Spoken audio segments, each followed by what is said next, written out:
1300 fit square এই বাড়িটি ছাদ পর্যন্ত করেন তাহলে আপনার খরচ যাবে 13 থেকে 14 লক্ষ টাকা।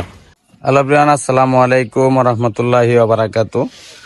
আমি এখন যে ছাদের উপরে দাঁড়িয়ে আছি এই ছাদটি হচ্ছে 1300 ফিট স্কোয়ার।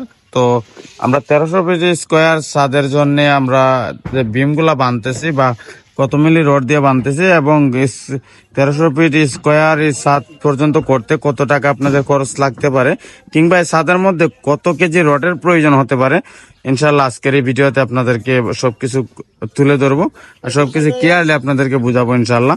তো প্রথমত আমি আপনাদেরকে বলতে চাই 1300 ফিট স্কোয়ার এই বিল্ডিংটির মধ্যে আপনারা দেখেন একটি বেডরুম এবং ওখানে দুইটি বেডরুমের মধ্যে ওই মাথায় একটি বাথরুম ব্যবহার করা হয়েছে, আবার ওপর পাশে আবার দুইটি বেডরুম আছে, মধ্যে একটা কিচেন রুম এবং এখানে যে প্রেসটা আপনারা দেখতেছেন এটা সম্পূর্ণ গেটের সামনে ডাইনিং রুমের জন্য করা হয়েছে।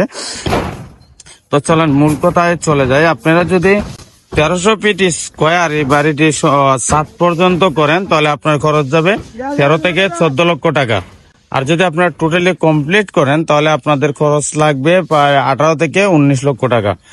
তো এই পর্যন্ত আমরা দেখেন গ্রেড বিমের কাজ তো চলমান, আপনারা দেখতে গ্রেড বিম কিন্তু প্রায় বাঁধাও কমপ্লিট হয়ে গেছে।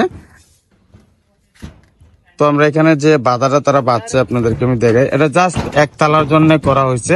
তো একতলার জন্য আমরা যেভাবে করলাম আপনাদেরকে আমরা দেখাই। দেখেন আমরা এখানে 7 ইঞ্চি দুটো রিং বা রিং গুলা বাঁধা হয়েছে সম্পূর্ণ কেয়ারলি। যদি দেখাই আমরা এখানে কলম যেহেতু ঘন ঘন কলম, এই কারণে 7 ইঞ্চি দূর ধরে বারিশ করে বাঁধা হয়েছে।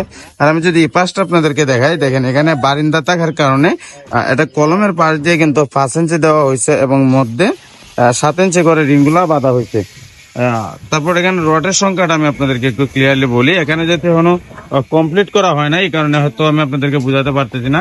তো আমি আগেই আপনাদেরকে বলতে চাই, এখানে যেহেতু 4 ফিট একটি বারিন্দা, একদম লম্বা একটি বারিন্দা, সেই কারণে আমরা এই কলমটার মধ্যে 6টা করে 16 মিলি রডই ব্যবহার করব।